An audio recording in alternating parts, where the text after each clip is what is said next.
माया भवसिंधूचे तारू, माया पाववी पैल पारू, मायेवीण उद्धारू प्राणियास नाही, अशी समर्थांनी आत्माराम या ग्रंथामध्ये एक ओवी लिहिलेली आहे.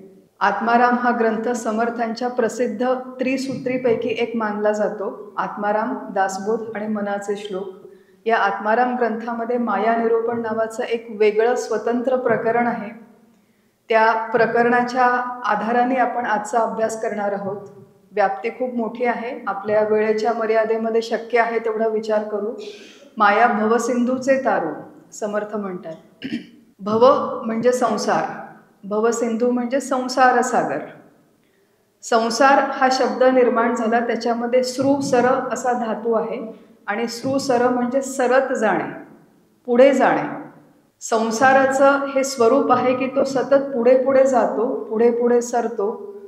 उत्पत्ती, स्थिती, लय या चक्रातून तो सतत भ्रमण करतो. परिवर्तनशील आहे, जसा आहे तसा राहत नाही, म्हणून त्याला संसार म्हणतात. तो पुढे पुढे सरत जातो. आणि भवसिंधू म्हणजे संसाराचा सागर, म्हणजे हा संसार संपूर्ण सगळीकडे विस्तारला आहे. फार मोठा विस्तार या संसार सागराचा आहे. आणि समर्थ म्हणतात की याच्यातून जर आपल्याला पार जायचं असेल, पलीकडे जायचं असेल, तरुण जायचं असेल, तर त्याच्यासाठी उपयोगी असलेलं साधन म्हणजे माया. मायेला त्यांनी तारू म्हटलेलं आहे. त्या भवसागरातून आपल्याला तारून पलीकडे नेईल. एक छान छोटीशी गोष्ट याच्यामध्ये अशी आहे की आपण सगळेजण भवसागरामध्ये अडकलेलो आहोत. अनेक जन्म झाले आपण याच्यामध्ये गटांगळ्या खात आहोत, हे देखील आपल्याला माहिती नाही. त्यामुळे भवसागरातून सुटका करून द्यायची हे सुद्धा आपण जोपर्यंत अशा एखाद्या ग्रंथाचा अभ्यास करत नाही तोपर्यंत हे कळत नाही की आपण गटांगळ्या खातोय आणि इथून बाहेर पडून आपण पहिलं तीरावर जायला हवं. समर्थ सांगतात की हा भवसागर आहे, तू अडकलेला आहेस, याच्यातून बाहेर पडणं आवश्यक आहे. आणि त्याच्यासाठी उपयोगी साधन म्हणजे माया.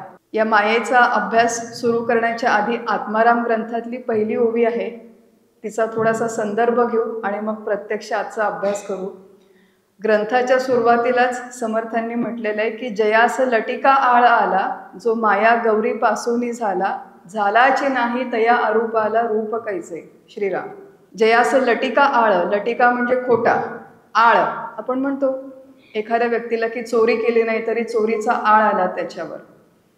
तसं लटिका आळ कशावर आलेला आहे तर या संसारावर, म्हणजे या दृश्य विश्वावर लटिका आळ आलेला आहे. कशाचा? जो माया गौरी पासूनी झाला, म्हणजे त्याची निर्मिती जणू या माया गौरी, माया देवी किंवा माया शक्तीपासून झालेली आहे. पण आळ काय आलेला आहे? झालाची नाही तया अरूपाला, म्हणजे मूलतः या दृश्य विश्वाची निर्मिती झालेलीच नाही.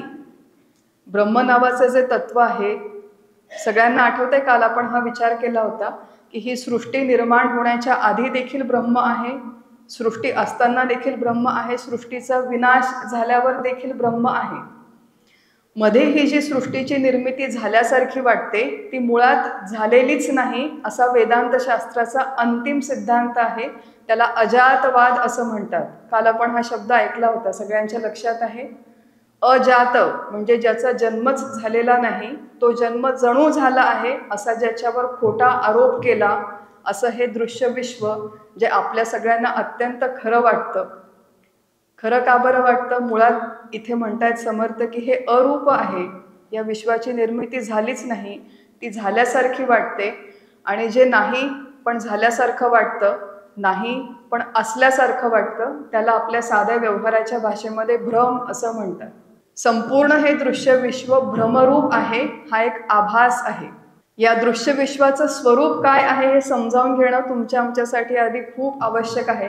कारण की हे जोपर्यंत कळत नाही तोपर्यंत याच्यातून सुटका कशी करून घ्यायची हे देखील आपल्याला कळत नाही. दृश्य विश्वाचं स्वरूप वर्णन करताना एक दोन संतांनी त्याचं वेगवेगळ्या प्रकारे वर्णन केलं आहे, ते थोडं समजावून घेऊ.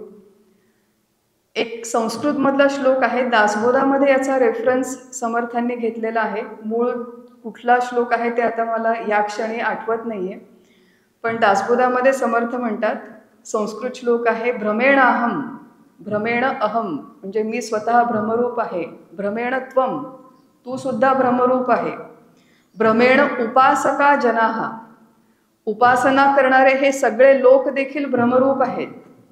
भ्रमेण ईश्वर भावत्वम, हा समोर देव आहे, हा समोर ईश्वर आहे, हा भाव देखील भ्रमरूप आहे.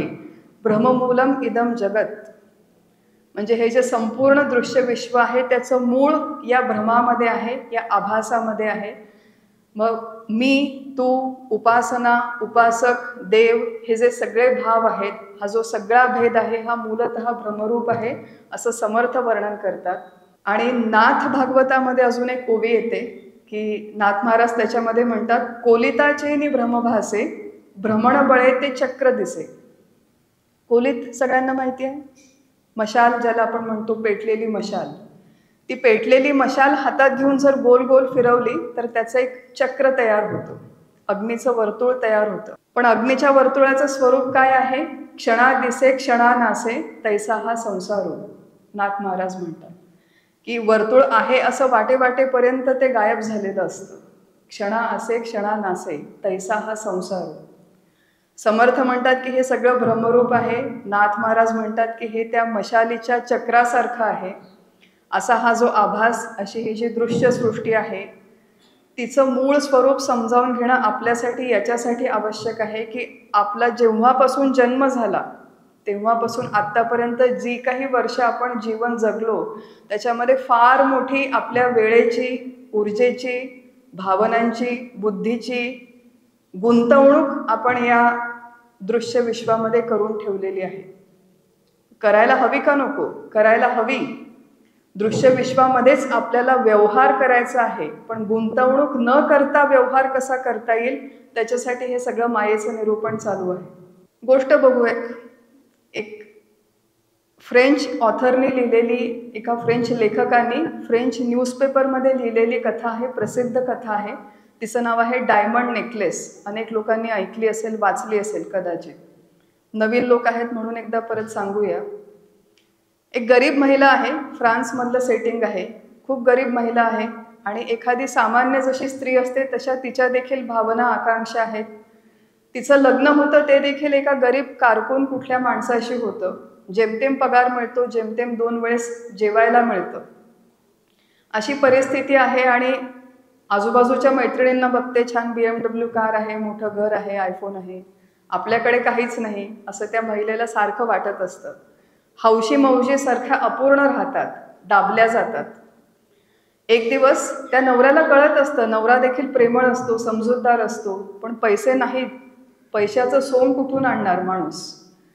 त्या नवऱ्याच्या ऑफिसमध्ये एका मोठी पार्टी असते आणि त्या पार्टीचं इन्व्हिटेशन घेऊन एक दिवस नवरा घरी येतो की आपली बायको सारखी उदास असते, आपण तिला पार्टीला घेऊन जाऊ.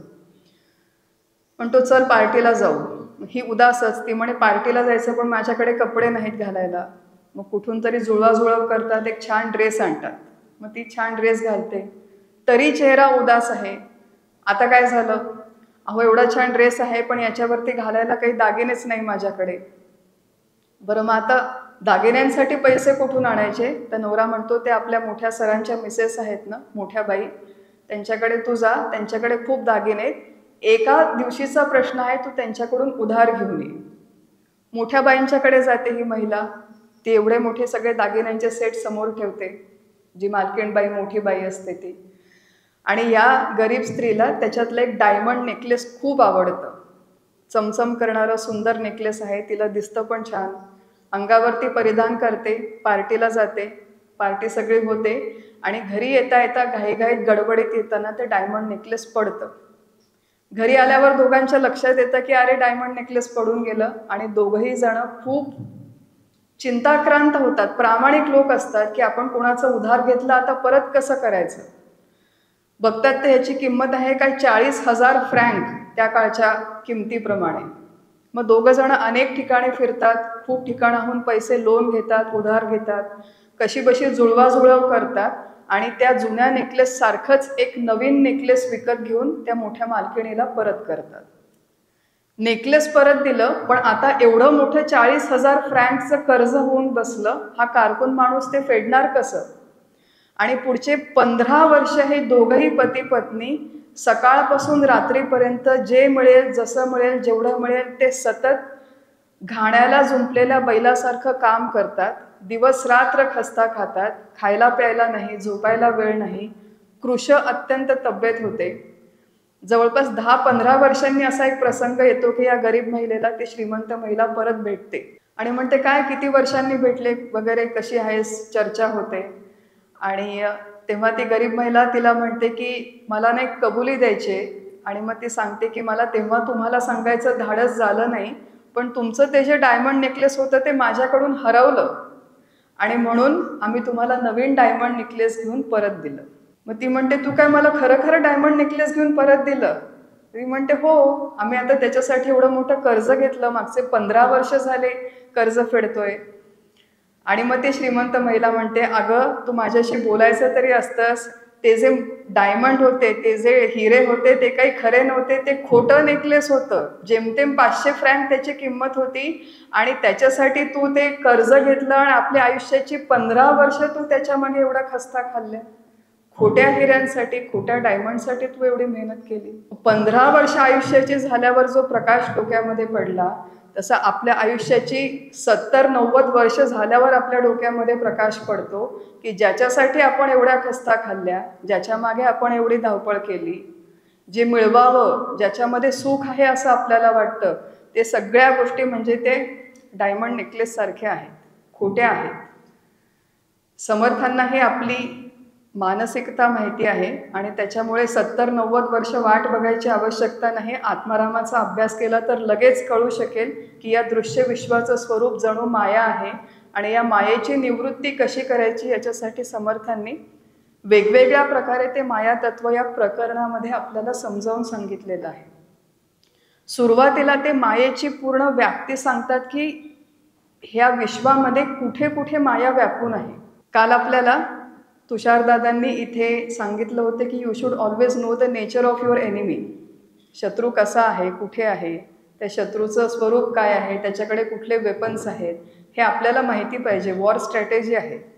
तसा आपला हा जो एनिमी आहे, सो कॉल्ड माईक विश्व, त्याचं काय स्वरूप आहे, त्याची फार मोठी स्थूल आणि सूक्ष्म व्याप्ती समर्थांनी आत्माराम ग्रंथामध्ये सांगून ठेवलेली आहे. थोडीफार त्याची उदाहरणं बघू आणि मग त्याचा मायेच्याच आधाराने कसा निराश करता येईल हा देखील विचार करू. कुठे कुठे ही माया व्यापून आहे त्याची उदाहरणं बघू. सगळ्यात पहिल्यांदा समर्थ म्हणतात की एवम दृश्य आणि अदृश्य सकळ ही माया. त्याच्या आधीचा असा रेफरन्स आहे की पृथ्वी, आप, तेज, वायू, आकाश ही 5 महाभूत सृष्टीच्या निर्मितीच्या प्रक्रियेमध्ये निर्माण झाली. पृथ्वी, आप, तेज, वायू, आकाश सृष्टी रचिली सावकाश, येथे दृश्य आणि अदृश्य सकळ ही माया. 5 भूतांची जेव्हा निर्मिती झाली तेव्हा त्याच्यातली काही भूतं आहेत, उदाहरणार्थ अग्नी, पृथ्वी, जल, हे दृश्य आहे, आपल्याला दिसतात. वायू हा त्या मानाने अदृश्य आहे पण निदान तो स्पर्शाने तरी कळतो. आणि आकाश नावाचं जे महाभूत आहे ते इतर महाभूतांच्या मानाने अदृश्य आहे, सूक्ष्म आहे. म्हणून इथे दृश्य आणि अदृश्यचा मुख्य संदर्भ असा आहे की 3 दिसणारी महाभूतं आणि 2 न दिसणारी महाभूतं आणि त्यांच्यापासून निर्माण झालेले इतर सर्व घटक, हे सगळं माया आहे. हा पहिला भाग. पांचभौतिक सृष्टी, दृश्य अदृश्य ही सगळी माया आहे, हा पहिला भाग. दुसरं सांगतात समर्थ, एक माया दो ठाई झाली, प्रकृती आणि पुरुष झाली. आपण काय म्हणूया, धावता आढावा घेतोय, खूप विस्ताराने हे बघणार नाही, आपल्याला वेळेची मर्यादा आहे. प्रकृती आणि पुरुष. प्रकृती शब्द इथे अचेतनाचा निर्देशक आहे आणि पुरुष शब्द हा चेतनाचा म्हणजे चरसृष्टीला निर्देश करणारा शब्द आहे. चरसृष्टी आणि अचरसृष्टी याच्यामध्ये काय फरक आहे? चर अचर दोन्ही माया आहे असं समर्थ म्हणतात. थोडा एक मूळ संकल्पना आहे ती समजावून घेऊया की ब्रह्म नावाचं तत्व जे आपलं मूळ स्वरूप आहे असं शास्त्र म्हणतं, ते ब्रह्मतत्व चर वस्तूंमध्ये देखील आहे, अचर वस्तूंमध्ये देखील आहे. मग चर अचरमध्ये फरक काय? तर चर प्राण्यांच्या मध्ये जीवात्मा किंवा अंतःकरण आहे, अचर प्राण्यांच्या मध्ये जीवात्मा किंवा अंतःकरण नाही. ऐकून घेऊ, लक्षात ठेवू की चेतन चर प्राण्यांच्या मध्ये अंतःकरण आहे म्हणून जीव आहे, अचर प्राण्यांच्या मध्ये अंतःकरण नाही म्हणून जीव नाही. जीव असल्यामुळे चर, जीव नसल्यामुळे अचर अशी या संपूर्ण सृष्टीची विभागणी झालेली आहे. आणि दृश्य विश्वामध्ये जरी आपल्याला हे घटक दोन वेगवेगळे दिसत असले तरी परमार्थाच्या दृष्टीने या दोन्हीकडे केवळ मायाच आहे. आणि माया का बरं म्हटलेलं आहे? कारण की या चर अचर सृष्टीला उत्पत्ती स्थिती लय आहे. दगड जरी असला तरी तो निर्माण होतो, काही काळ टिकतो आणि काही काळाने त्याचा विनाश होतो. माणूस असला, एखादा चर प्राणी असला तरी जन्म होतो, काही काळ टिकतो आणि त्याचा विनाश होतो. त्यामुळे चर अचर सृष्टी ही सगळी माया, पांचभौतिक सृष्टी ही सगळी माया. नासिवंत ते तू जाण माया. अजून वेगळ्या प्रकारे समर्थ सांगतात की ज्या ज्या गोष्टींचा नाश होतो, उत्पत्ती स्थिती लय, आपण आत्ताच बघितलं. व्यक्ती, वस्तू, घटना आणि परिस्थिती. आपण सुरुवातीला फक्त बघतोय की कुठे कुठे माया आहे. व्यक्ती म्हणजे आपल्या अत्यंत आवडीची व्यक्ती आणि आपल्याला बिलकुल न आवडणारी व्यक्ती, या दोन्ही माईक आहेत. वस्तू असो, कार, घर, आपला बँक बॅलन्स, परमार्थाच्या दृष्टीने सगळं माया आहे. घटना आणि परिस्थिती. वर्षानुवर्षे आपण एखाद्या घटनेला चिकटून बसतो. एखादी परिस्थिती जीवनात येते, निघून जाते, आपण त्या परिस्थितीला चिकटून बसतो, तिच्या स्मृतींना चिकटून बसतो. ज्या ज्या गोष्टींना आपण चिकटून बसतो किंवा ज्या ज्या गोष्टींना आपण घट्ट पकडण्याचा प्रयत्न करतो, त्या सगळ्या गोष्टी, व्यक्ती, वस्तू, घटना, परिस्थिती, या त्या समुद्राच्या रेतीसारख्या आहेत. जेवढा आपण त्याला पकडून ठेवायचा प्रयत्न करू तेवढं ते सगळं हातातून निसटून जाणार आहे. चले गए सो ना मिले, किस्से पूछू बाद. कबीरदास म्हणतात, चले गए म्हणजे माझ्या जीवनातून जे लोक निघून गेले, चले गए सो ना मिले. एकदा ती व्यक्ती जीवनातून, आयुष्यातून निघून गेली की परत तिची कधीही भेट होत नाही. किस्से पूछू बाद. माता पिता सुत बांधवा झूठा सब संघार. सगळ्या संतांनी एकच गोष्ट सांगून ठेवलेली आहे, झूठ आहे म्हणजे ते खोटे हिरे आहेत, त्यांच्या मागे धावपळ करू नका, असं सांगणं चालू आहे. नाशिवंत ते तू जाण माया. चौथी एक अजून समर्थांनी व्याख्या सांगितली की माया ज्ञाता ज्ञेय ज्ञान, माया ध्याता ध्येय ध्यान. बघा, संकल्पना एकच आहे, फक्त वेगवेगळ्या दृष्टिकोनातून सांगणं चालू आहे. ज्ञाता, ज्ञेय, ज्ञान ही त्रिपुटी आहे. असं आहे की आता या आजच्या शेवटचं सत्र असल्यामुळे थोडे शास्त्रीय शब्द जास्त वापरणार आहे. अभ्यास वर्गाचा नेहमी एक नियम असतो, लक्षात ठेवा. खरं हा सांगायला नाही पाहिजे, पण आता सांगते की ज्या सगळ्या अवघड गोष्टी, अवघड शब्द, अवघड संकल्पना या शेवटच्या दिवसासाठी राखीव असतात. मग लोकांनी म्हटलं काय चाललंय हो, किती अवघड आहे, काही कळत नाही, उद्यापासून आम्ही येणार नाही, असं म्हटलं तरी काही फरक पडत नाही. म्हणून सगळ्या अवघड गोष्टी शेवटच्या दिवशी ऐकण्याची आपली तयारी हवी. माया, ज्ञाता, ज्ञेय, ज्ञान. ज्ञाता म्हणजे ज्याला ज्ञान होतं तो ज्ञाता. ज्या वस्तूचं ज्ञान होतं त्याला म्हणतात ज्ञेय. आणि ज्ञानेंद्रियाच्या माध्यमातून कधी बघून, कधी ऐकून, कधी स्पर्श करून ज्ञान होतं. त्या ज्ञान होण्याच्या प्रक्रियेला किंवा माध्यमाला एक तिसरा घटक आहे त्यातला. व्यवहारात होणारं प्रत्येक ज्ञान हे सापेक्ष ज्ञान आहे, रिलेटिव्ह आहे. सापेक्ष का बरं म्हटलेलं आहे की एक तर ते ज्ञात्यावर अवलंबून असतं किंवा ज्ञेयावर अवलंबून असतं किंवा ज्या माध्यमातून ज्ञान होतं त्या ज्ञानेंद्रियावर, सध्या आपण असं म्हणूया, त्या माध्यमावर अवलंबून असतं. ज्ञेय वस्तू एकच आहे, हा फोन. पण 5 वेगवेगळ्या ज्ञात्यांनी म्हणजे लोकांनी बघितला तर त्यांना 5 वेगवेगळ्या प्रकारे या फोनचं ज्ञान होतं. म्हणजे ज्ञेय वस्तू ज्ञाता बदलली की ज्ञान बदलतं. ज्ञानेंद्रियांची क्षमता, मला 20व्या वर्षी ज्याप्रमाणे फोन कळतो तो 40व्या वर्षी कळत नाही, 60व्या वर्षी कळत नाही. ज्ञानेंद्रियांची क्षमता कमी जास्त झाली की ज्ञान बदलतं. आणि ज्ञेय वस्तू बदलली, मी आता फोन खाली ठेवला आणि हा पेपर हातामध्ये घेतला तरी ज्ञान बदलतं. मग जे जाणणाऱ्यावर अवलंबून आहे किंवा जे वस्तूवर अवलंबून आहे किंवा जे माध्यमावर अवलंबून आहे, अशा सगळ्या गोष्टी म्हणजे त्रिपुटीने बांधलेल्या गोष्टी. जिथे जिथे त्रिपुटी आहे, जिथे जिथे सापेक्षता आहे, जिथे जिथे रिलेटिव्हिटी आहे, त्या सगळा जो प्रांत आहे तो मायेचा प्रांत आहे. समर्थ समजावून सांगतात. काय काय झालं आतापर्यंत? पांचभौतिक आहे ते माया आहे. चर अचर सृष्टी ही माया आहे. नाशिवंत आहे ते सगळं माया आहे. त्रिपुटीचा प्रांत किंवा सापेक्षता आहे, रिलेटिव्हिटी आहे, ते सगळं माया आहे. कुठून कुठून आपल्याला स्वतःची सुटका करून घ्यायची याचा अंदाज यावा म्हणून हे सगळं सांगणं चालू आहे. माया सच्चिदानंद, माया आनंदाचा कंद. असे समर्थ मधून मधून गुगली टाकतात. इतके दिवस आपण वाचलं होतं की ब्रह्म म्हणजे सच्चिदानंद आहे. आता समर्थ म्हणतात माया म्हणजे सच्चिदानंद. आता नेमकं काय समजायचं आम्ही? विचार केला तर असे प्रश्न पडतात. नुसतंच वाचून पुढे गेलं तर मग रामकृष्ण हरी. सच्चिदानंद माया याचा अर्थ काय की ब्रह्मतत्वाकडे निर्देश करण्यासाठी, त्याचं वर्णन करण्यासाठी सत चित आनंद हे 3 शब्द शास्त्रकारांनी कॉइन केलेले आहेत. सत शब्दाचा अर्थ आहे निरपेक्ष अस्तित्व, चित शब्दाचा अर्थ आहे निरपेक्ष ज्ञान. सगळ्यांना झोप येते, जागे व्हा. आणि आनंद शब्दाचा अर्थ आहे निरपेक्ष सुख. सतचित आनंद ही ब्रह्माची लक्षणं आहेत आणि ब्रह्मतत्व जे मूळतः अनिर्देश्य आहे, ज्याच्याकडे आपल्याला निर्देश करता येत नाही, अवर्णनीय आहे, ज्याचं वर्णन करता येत नाही, अरूप आहे, निराकार आहे, अशा ब्रह्मतत्वाचं वर्णन करण्यासाठी जेव्हा वेगवेगळे शब्द शास्त्रकार निर्माण करतात तेव्हा ते शब्द जे आहेत ते शाब्दिक स्तरावरती माया आहे. जोपर्यंत आपण शब्दाच्या प्रांतामध्ये आहोत आणि शाब्दिक स्तरावर वर्णन सांगणं किंवा ऐकणं हा व्यवहार चालू आहे, हा सगळा शब्दांचा प्रांत आहे आणि शब्दाच्या प्रांतात आहोत तोपर्यंत ती माया आहे. अहो, मी आत्तापर्यंत 1000 प्रवचनं केली आहेत ब्रह्मावरती. सगळी माया आहेत, कारण की तो सगळा शब्दाचा प्रांत आहे. म्हणून माया सच्चिदानंद असं जेव्हा म्हणतात समर्थ, तेव्हा जिथे जिथे शब्द आहे, वर्णन आहे, चर्चा आहे, तिथे सगळीकडे माया आहे.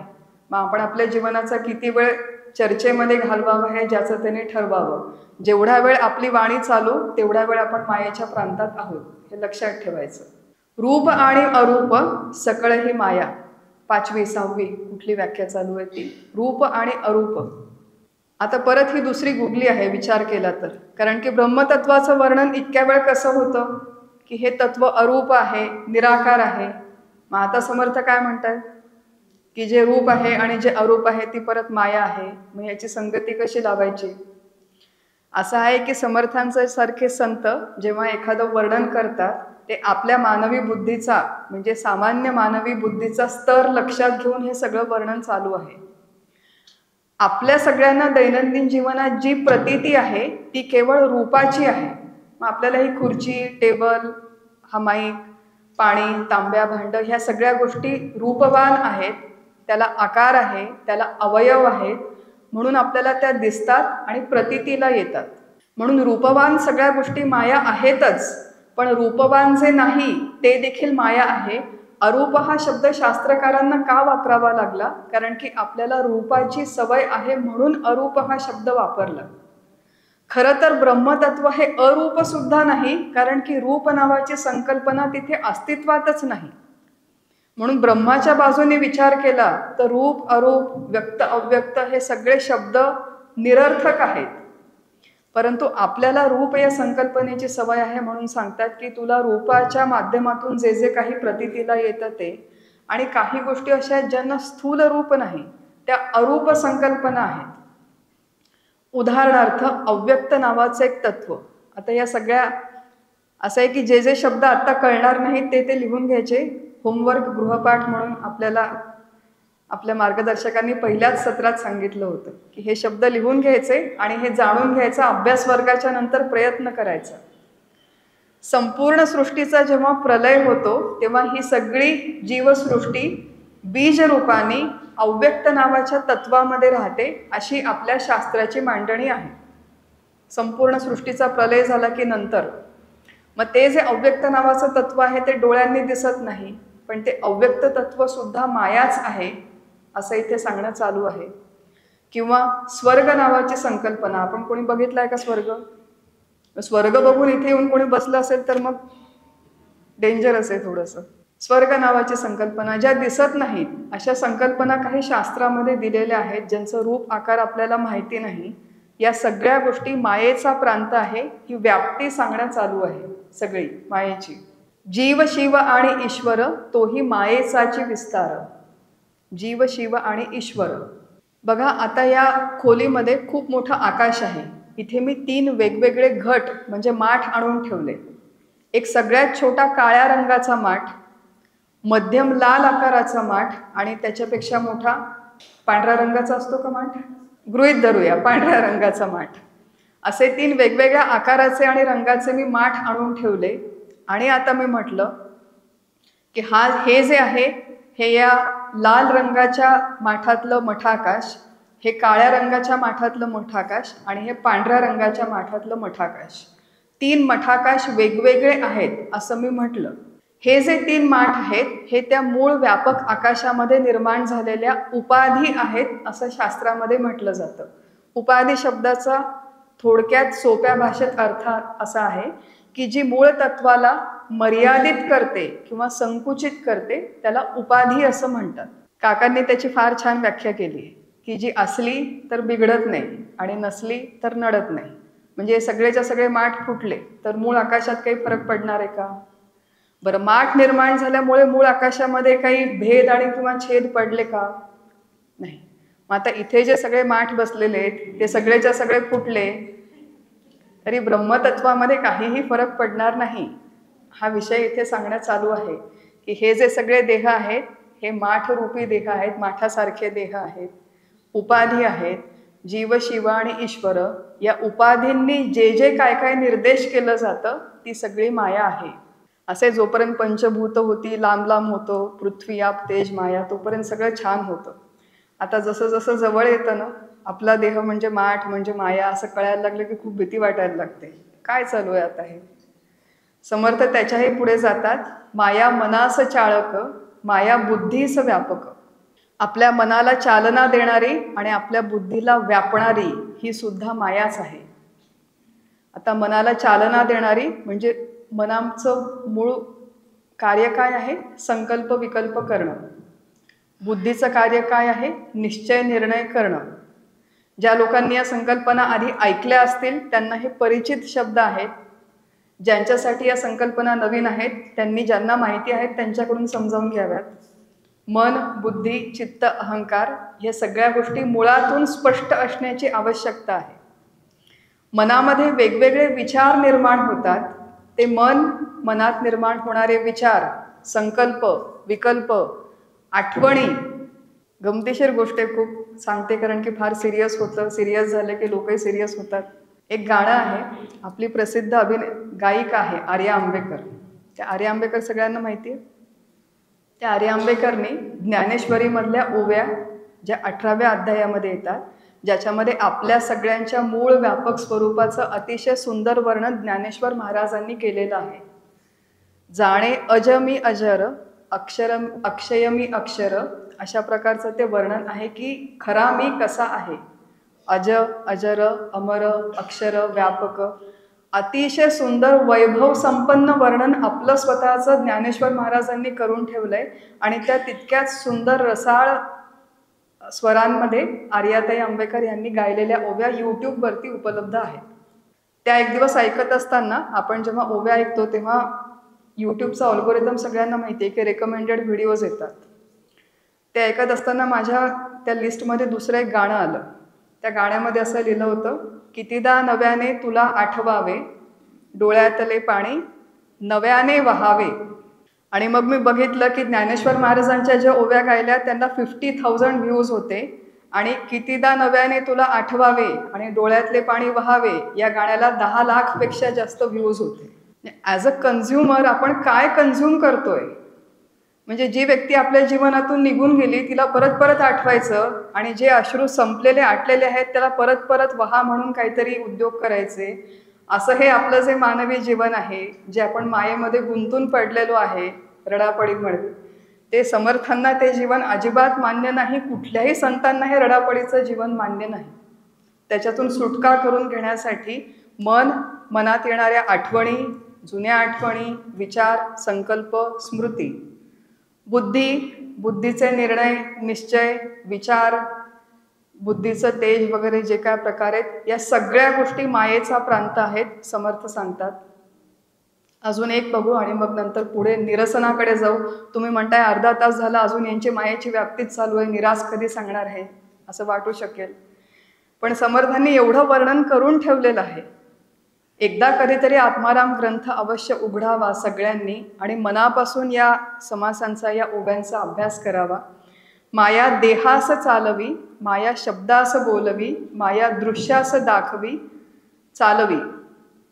देहाच्याच संदर्भातलं वर्णन चालू आहे की हा जो आपला देह आहे, त्या देहातली सगळी कर्मेंद्रिय, ज्ञानेंद्रिय, आपल्याला आतमध्ये असणारे, जाणवणारे परंतु न दिसणारे आपले पंचप्राण, त्या पंचप्राणांच्यामुळे सगळ्या देहाला ऊर्जा मिळते.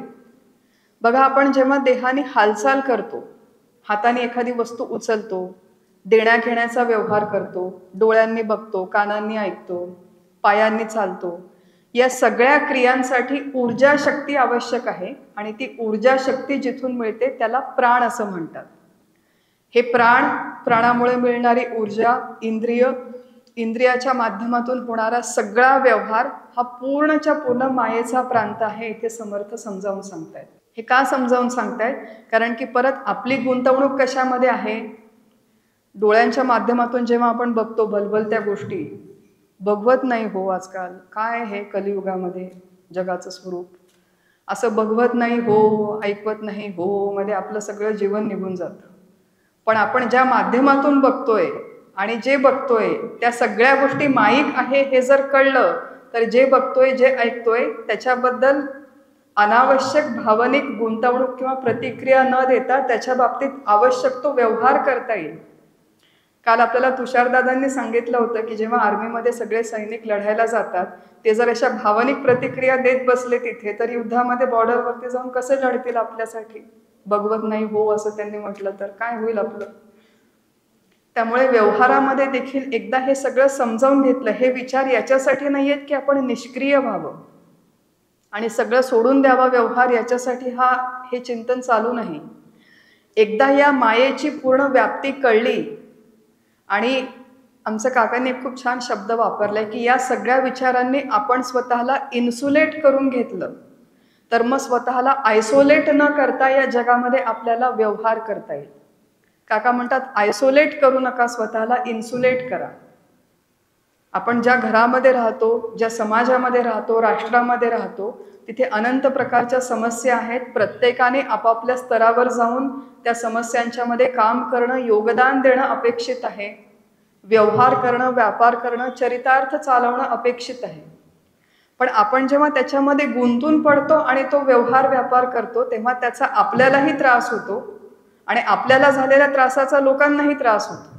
म्हणून एकदा या सगळ्या विचारांनी व्यवस्थित ही विचारसरणी समजावून घेतली, त्यांनी स्वतःला इन्सुलेट करून घेतलं आणि इन्सुलेट करून मग जर आपण समाजामध्ये जाऊन काम केलं तर ते कामही इफेक्टिव्ह होतं आणि आपल्याला त्याचा त्रासही होत नाही.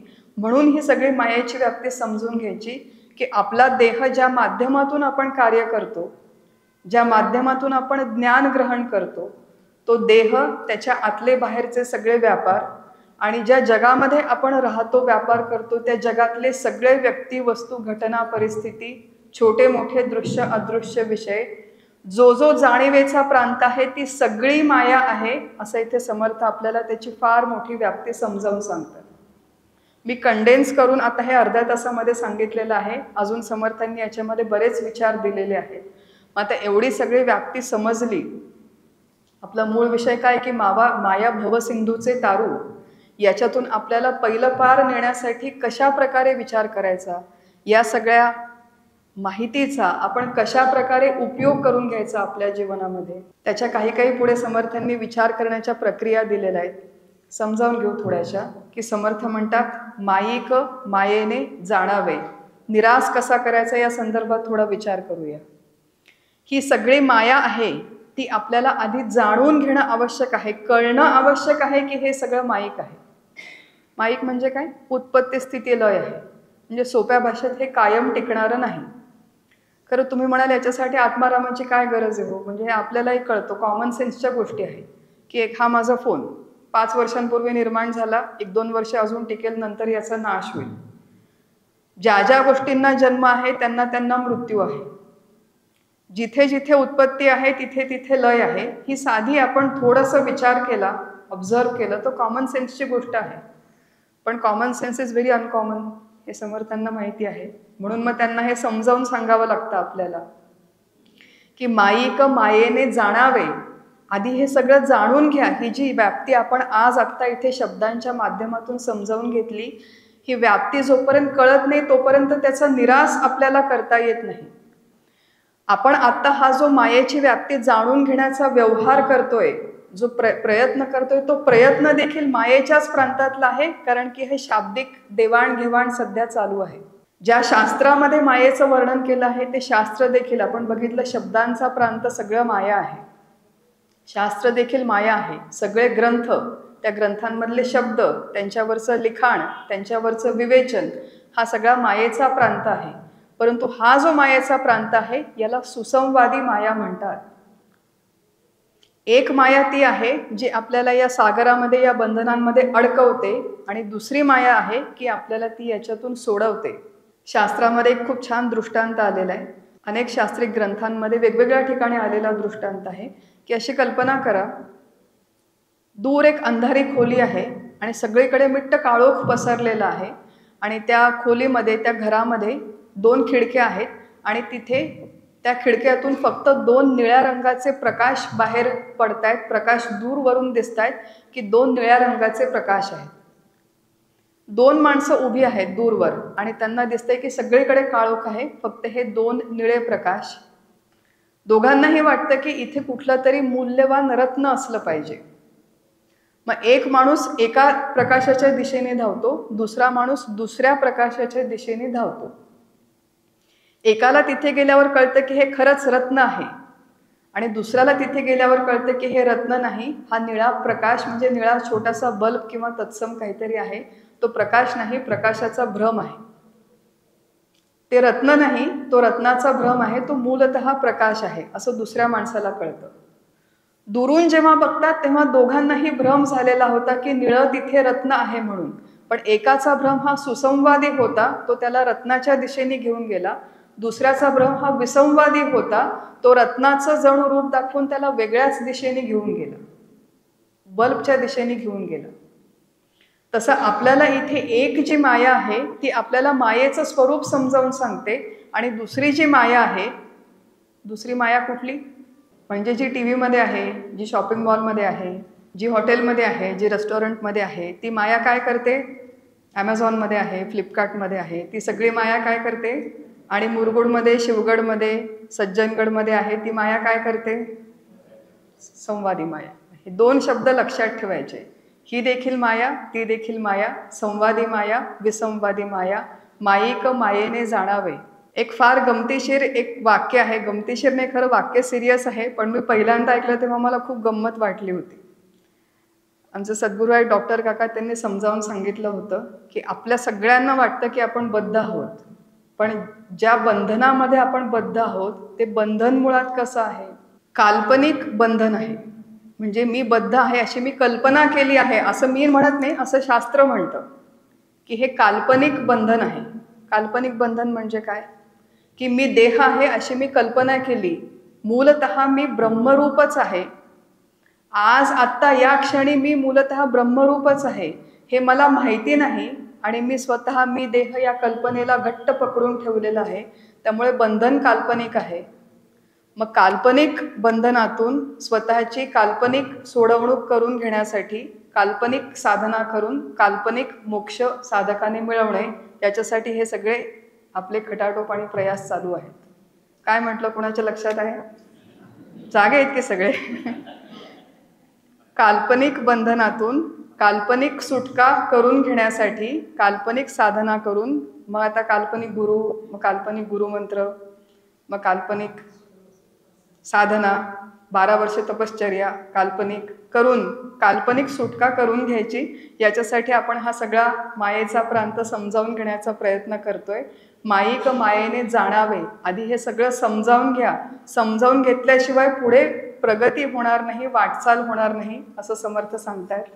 काल आपल्याला पूज्य ज्योत्स्ना मावशी त्यांच्या प्रवचनामध्ये सांगत होत्या की हा जर प्रपंच खरंच असला असता तर आपल्याला त्याची निवृत्ती करता आली असती. हे जर बंधन खरंच माझे हात जर कोणी बांधले असते इथे तर मला ते सोडवता आलं असतं बंधन, पण माझे हात कोणी बांधलेले नाही, फक्त मला असा त्यांनी भ्रम करून दिला की तुझे हात बांधून ठेवलेले आहेत म्हणून मी आता अशी बसून राहिले, तर त्याला काय उपाय आहे? तू तुझा विचार सोड आणि हात मोकळे कर, एवढाच त्याच्यावरती विचार आहे. प्रपंचो यदि वर्तेत निवर्तेत न संशय. काल मावशी सांगत होत्या की हा जर प्रपंच खरंच अस्तित्वात असला असता तर आपल्याला त्याचं निराश करणं शक्य नव्हतं, पण मुळात हा प्रपंच अस्तित्वात नाही, तो असल्यासारखा वाटतो, म्हणून आपल्याला ही सगळी धडपड करावी लागते. आपल्याला हा प्रपंच खरा वाटतो की नाही? हो की नाही? वाटतो. खरा वाटतो, म्हणून ही सगळी मेहनत करणं आवश्यक आहे. ज्या दिवशी हे सगळं दृश्य विश्व स्वप्नासारखं आहे, खरं नाही हे कळेल, त्या दिवशी आपली धडपड बंद होईल, काम बंद होणार नाही. खूप लोकांना अशी भीती वाटते, अहो आम्हाला असा अनुभव आला, म्हणजे ध्यानामध्ये वगैरे असा काही अनुभव आला, मी देह नाही मी आत्मा आहे, तर तत्क्षणी माझा मृत्यू होईल का? तत्क्षणी हे सगळं दिसायचं बंद होईल का? असं काहीही होत नाही. असं काहीही होत नाही. काल्पनिक बंधनातून काल्पनिक मुक्ती आहे. फक्त या सगळ्यांच्यामध्ये असलेली आपली सत्यत्व दृष्टी कमी होते.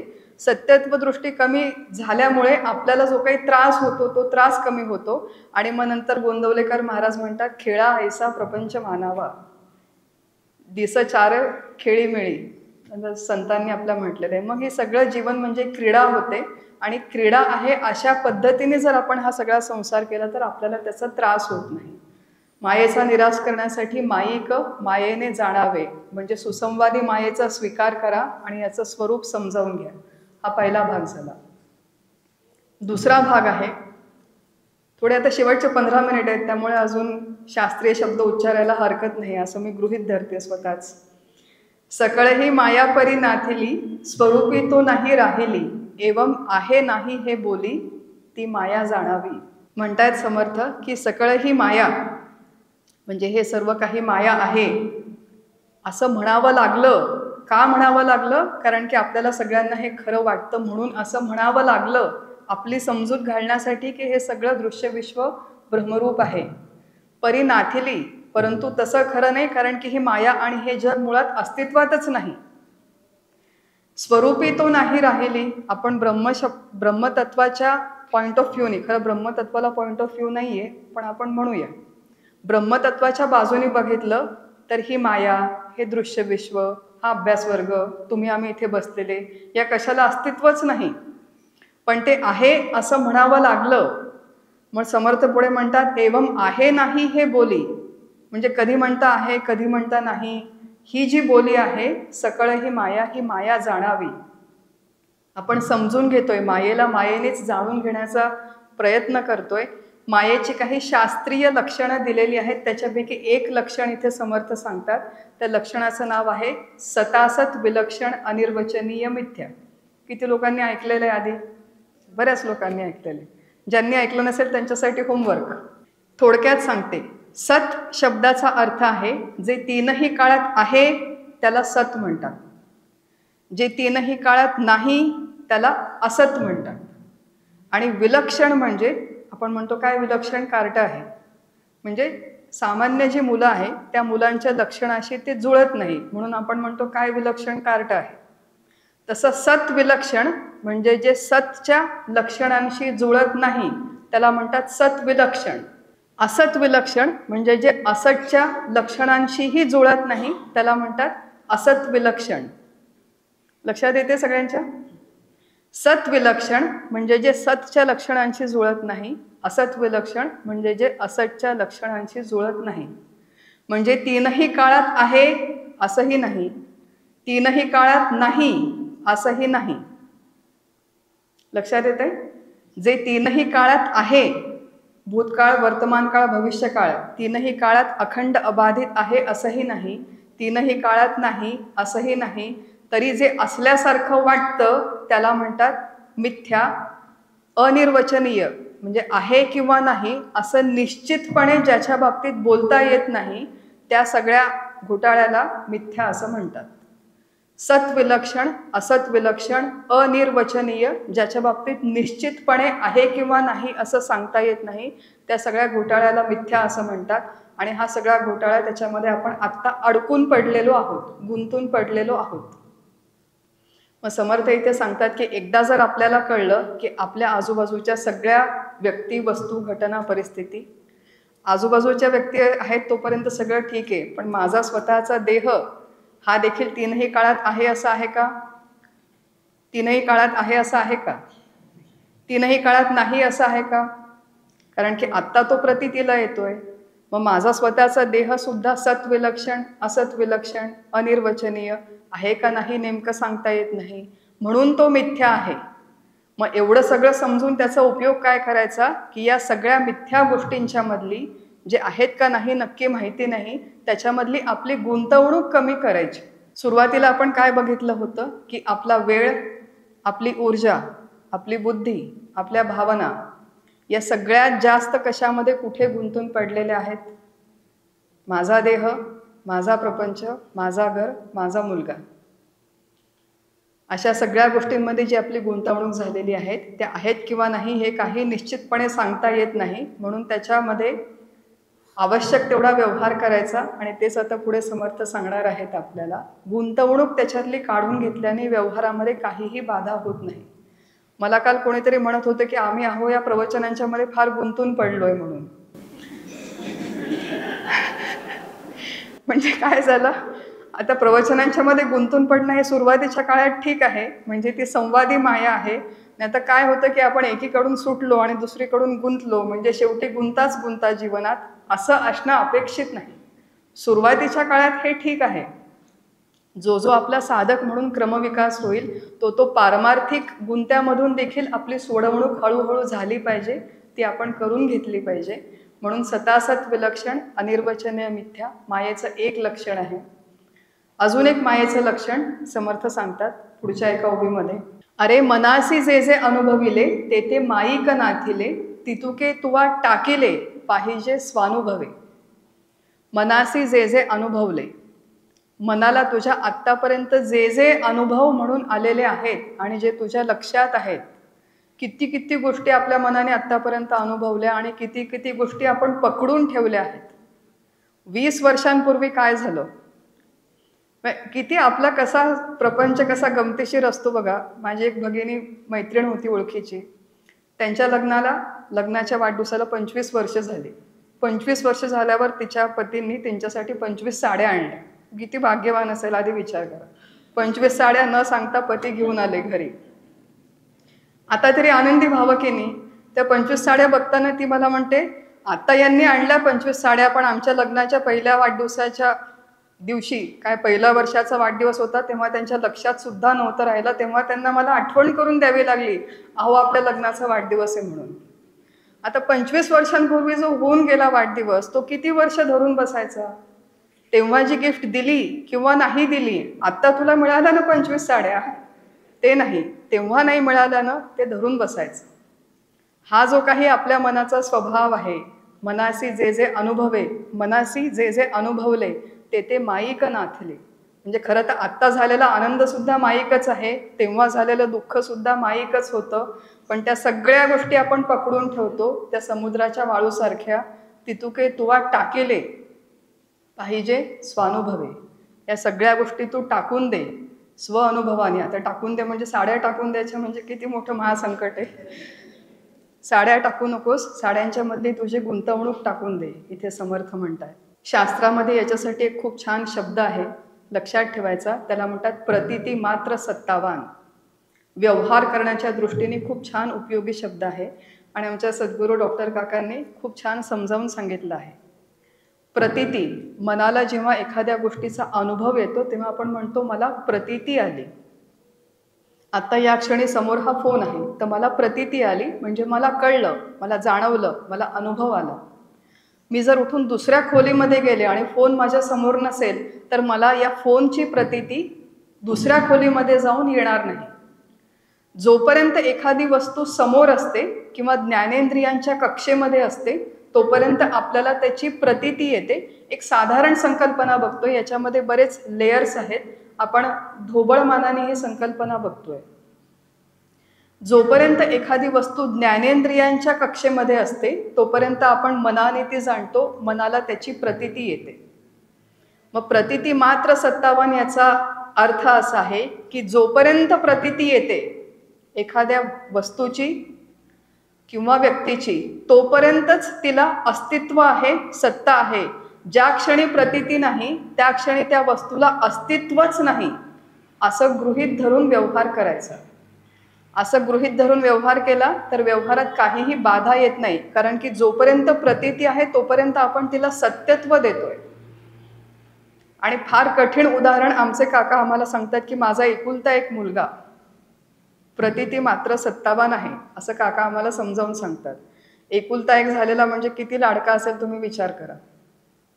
काका सांगतात की जोपर्यंत तो दृष्टीच्या समोर आहे तोपर्यंत त्याला अस्तित्व आहे. मग त्याला प्रेम करा, गाजराचा हलवा खाऊ घाला, आंब्याचा रस खाऊ घाला, पिझ्झा पास्ता सगळं खाऊ घाला, प्रेम करा, लाड करा, शिक्षा करा, त्याच्याबरोबर वेळ घालवा. सत्ता आहे, प्रतीती आहे, म्हणून त्याला सत्ता आहे, अस्तित्व आहे, आवश्यक तो सगळा व्यवहार करा. पण आता तो शिक्षणासाठी दुसऱ्या गावी निघून गेला, दुसऱ्या देशात निघून गेला. कितीतरी भगिनी मला आमच्या अशा माहिती आहेत की मुलगा दुसऱ्या गावामध्ये निघून गेला म्हणून यांनी गाजराचा हलवा खाणं सोडून दिलं. मी गाजराचा हलवा खाणं थांबवल्याने त्याला कसं सुख मिळणार आहे तिथे? साधा कॉमन सेन्सचा एक साधा लॉजिकचा प्रश्न आहे. पण त्याला तिथे खायला मिळत नाही म्हणून मी इथे खाणं बंद करणं, त्याची आठवण येते म्हणून. कित्येक अशा भगिनी आहेत की खोली बंद करून ठेवली, लॉक करून ठेवली, मुलगा गेला आता परदेशी म्हणून, आणि 4-4 महिने त्या खोलीमध्ये जात नाहीत. का? कारण की तिथे गेल्यावरती खूप आठवण येते त्याची म्हणून. आठवण येणं साहजिक आहे, अंतःकरण आहे तोपर्यंत भावना साहजिक आहेत, स्मृती आहे, त्यामुळे आठवण येण्यामध्ये काही चूक नाही. पण त्या आठवणीमुळे जेव्हा आपल्याला सुख किंवा दुःख होतं, त्या सुख आणि दुःख या प्रतिक्रियेमध्ये समस्या आहे. सुख आणि दुःख या प्रतिक्रियेमध्ये समस्या आहेत. आमचे काका म्हणतात की जोपर्यंत मुलगा समोर आहे तोपर्यंत त्याला अस्तित्व आहे, प्रतीती मात्र सत्तावान, तोपर्यंत त्याचं सगळं प्रेमाने करा, कौतुक करा. ज्या क्षणी तो डोळ्याच्या समोर नाही तेव्हा त्याला अस्तित्वच नाही असं आपण गृहीत धरलं आणि आपला रोजचा व्यवहार केला तर त्याच्यामुळे आपल्या व्यवहारात किंवा त्याच्या जीवनात काही बाधा येणार आहे का? साधा प्रॅक्टिकल विचार करू आपण. त्याचा फोन आला, तो म्हणाला आई आता 100 रुपये, हल्ली 100 रुपये नाही, 1000 रुपये, 1000 रुपये पाहिजे. फोन आला तेव्हा तो सत्य आहे.